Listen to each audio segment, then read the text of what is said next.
Assalamualaikum warahmatullahi wabarakatuh. Selamat datang di channel tutorial amatir. Video kali ini edisi pembelajaran di rumah. Kita akan melakukan pembahasan materi IPA SMP kelas 9 semester 1, bab 1 sistem reproduksi. Materinya tentang pembelahan sel. Oleh saya Denny Wahyu Diarto. Oke, langsung saja pembahasan materi pada PowerPoint kita kali ini. Yang pertama yaitu tentang pembelahan sel. Yang kedua, pembelahan mitosis dan pembelahan meiosis. Jadi, pembelahan sel ini dibagi menjadi dua, yaitu mitosis dan meiosis. Oke, langsung saja ke yang pertama, pembelahan sel.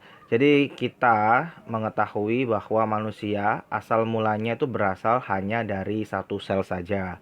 Nah, seiring berjalannya waktu, manusia mengalami pertumbuhan, terjadilah pembelahan sel, dan ketika dewasa jumlah sel manusia bisa mencapai 200 triliun sel, ya. Dari yang awal satu sel bisa menjadi sampai 200 triliun sel. Nah, alasannya apa sih pembelahan sel ini? Jadi pembelahan sel ini memiliki 3 alasan atau tujuan utama dari tubuh kita melakukan pembelahan sel. Yang pertama, untuk pertumbuhan. Artinya apa? Semakin kita bertambah besar, semakin kita bertambah umur gitu kan ya, sel-sel yang ada di tubuh kita mengalami pembelahan. Misalnya sel darah, sel kulit, sel rambut ya, dan lain sebagainya. Ini mengalami pertumbuhan. Ya. Yang kedua, tujuannya untuk perbaikan. Maksudnya bagaimana? Jika kita terluka, bagian kulit kita terluka, nanti akan diperbaiki oleh sel-sel yang mengalami pembelahan. Jadi misalnya lukanya terbuka, nanti akan menutup karena adanya perbaikan sel.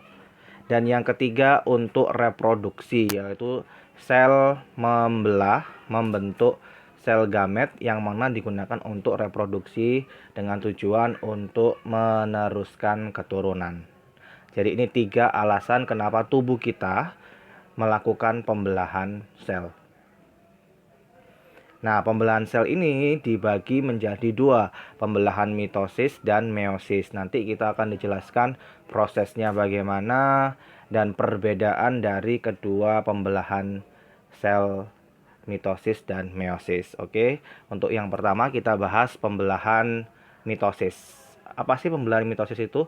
Ya, pembelahan ini terjadi pada sel-sel tubuh atau sering disebut sel somatik pada makhluk hidup. Ya, pembelahan ini dihasilkan sel anakan yang mempunyai kromosom yang jumlahnya sama dengan kromosom sel induk. Anakannya hasilnya sama dengan kromosom sel induk, terjadi pada sel somatik. Terus yang kedua, pembelahan mitosis merupakan tipe pembelahan sel yang menghasilkan 2 sel anakan. Jadi yang dihasilkan cuma 2 sel anakan, mitosis. Jumlah kromosom yang dimiliki sel anakan adalah 2N atau disebut dengan diploid.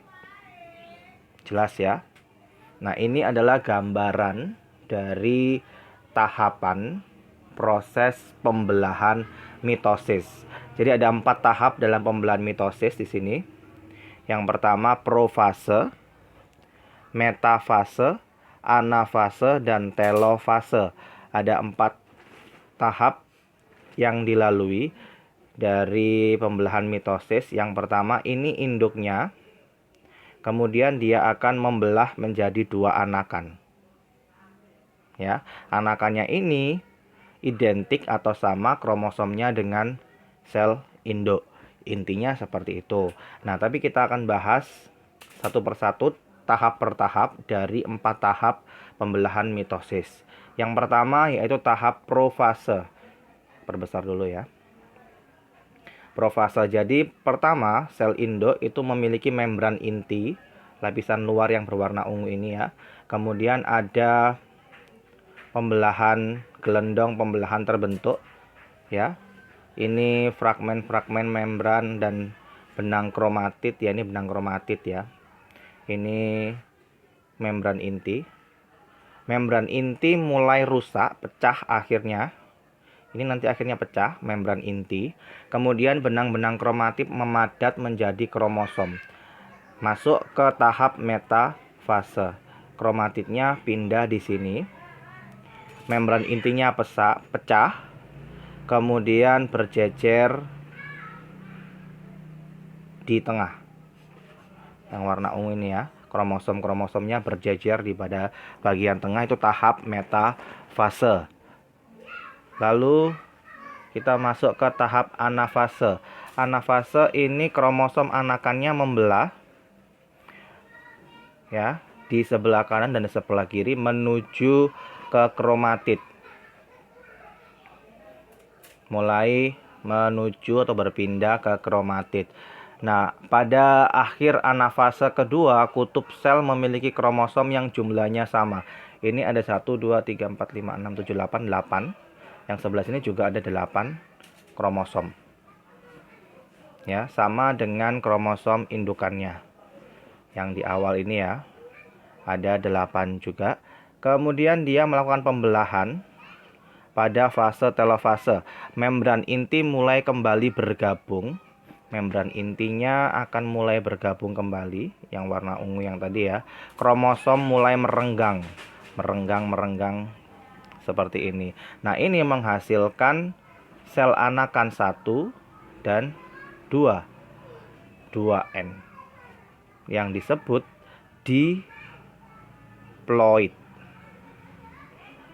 Ya, jelas ya. Kemudian cincin pembelahan, dia mulai membelah menjadi sel baru. Jelas ya, ini jadi pembelahan mitosis. Prosesnya seperti ini, ada 4 tahap: profase, metafase, anafase, telofase. Jadi yang pertama sel induk nanti akan melakukan pembelahan menghasilkan 2 sel anakan yang kromosomnya sama dengan sel induknya, menghasilkan kromosom 2N yang dinamakan diploid. Jelas? Kita masuk ke pembahasan pembelahan meiosis.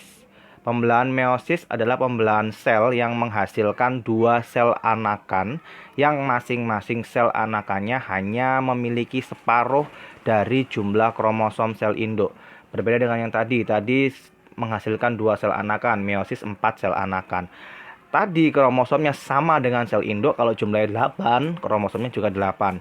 Tetapi ini meiosis hanya separuh dari jumlah kromosom. Misalnya induknya memiliki 8 kromosom, berarti yang akan dihasilkan dari meiosis ini hanya 4 kromosom. Perbedaannya seperti itu. Nah, jumlah kromosom yang dimiliki oleh sel anakan adalah N, atau disebut diploid. Jika tadi mitosis itu 2N, namanya diploid. Tetapi ini meiosis hanya N, dinamakan haploid. Nah, meiosis disebut juga pembelahan reduksi.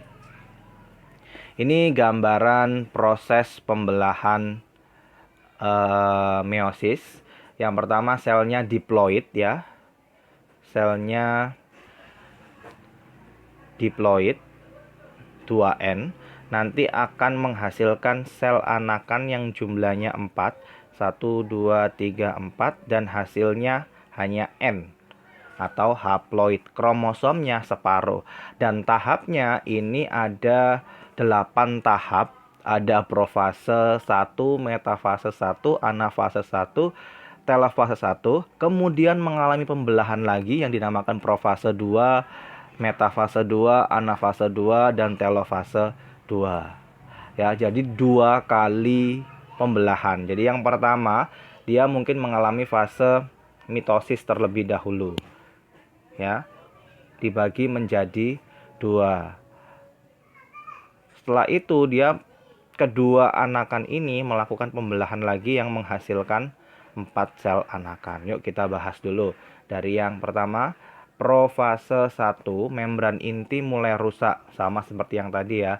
Kemudian benang kromatif memadat, kemudian melakukan pembelahan. Dan ini ada di tengah, hampir ini sama dengan prosesnya yang mitosis sampai ke tahap profase telofase 1 ya, memisahkan Tetapi bedanya tadi jika sel ini anakannya bersifat pada mitosis 2N, sedangkan yang ini hanya N1N, yaitu haploid. Setelah mengalami telofase 1, dia masuk ke profase 1. Sel anakan haploid ini tadi sama prosesnya, mulai membran inti rusak, kembalinya kromatid bergerak menuju ke bidang pembelahan, kemudian metafase 2 kromosom berjejer di tengah, yang anafase 2 kromatid terpisah dan bergerak di kutub-kutub yang berlawanan, Setelah itu melakukan pembelahan. Sel anakannya pada tahap ini menghasilkan hasil akhir 4 sel anakan yang jumlah kromosomnya separuh dari sel induk, yang sel anakannya 2N itu mitosis ya, kalau ini hanya N yaitu haploid. Ini adalah proses dari meiosis, pembelahan meiosis 8 tahap. Mitosis hanya ada 4 tahap. Nah, ini perbedaan dari pembelahan mitosis dan meiosis. Tujuannya untuk apa? Tujuan mitosis untuk memperbanyak sel dan pertumbuhan. Biasanya digunakan untuk pertumbuhan, perbaikan itu sel mitosis. Sedangkan kalau meiosis itu untuk membentuk sel gamet pada hewan dan sel spora pada tumbuhan, yaitu untuk reproduksi. Kalau meiosis ini ya, mengurangi jumlah kromosom. Nah, tempat terjadinya untuk mitosis terjadi pada sel-sel somatis. Itu pada hewan dan manusia. Kalau pada tumbuhan, jaringan meristem. Ya, jaringan yang terus membelah, itu jaringan meristem. Kalau meiosis itu pada tumbuhan terjadi pada sistem reproduksinya. Hewan juga reproduksinya. Kalau reproduksi tumbuhan ada pada benang sari dan putik. Sedangkan hewan atau manusia pada alat kelamin. Ya. Terus yang ketiga, tahap pembelahan ada 4 tahap, profase, metafase, anafase, telofase. Sedangkan meiosis ada 8 tahap, meiosis 1 dan meiosis 2. 8 tahapan. Hasilnya apa? Hasil dari mitosis itu 2 sel anakan yang memiliki jumlah kromosom seperti sel induknya, yaitu 2N atau diploid. Tetapi pada meiosis hasilnya menghasilkan 4 sel anakan yang kromosomnya hanya separuh dari sel induknya, dinamakan haploid atau N. Ini perbedaan dari pembelahan mitosis dan meiosis. Nah, sekian pembahasan materi IPA pembelahan sel kelas 9 SMP semester ganjil. Terima kasih sudah menonton, terima kasih sudah menyimak. Semoga bermanfaat, selamat belajar. Jangan lupa untuk subscribe agar channel ini berkembang. Terima kasih. Wassalamualaikum warahmatullahi wabarakatuh.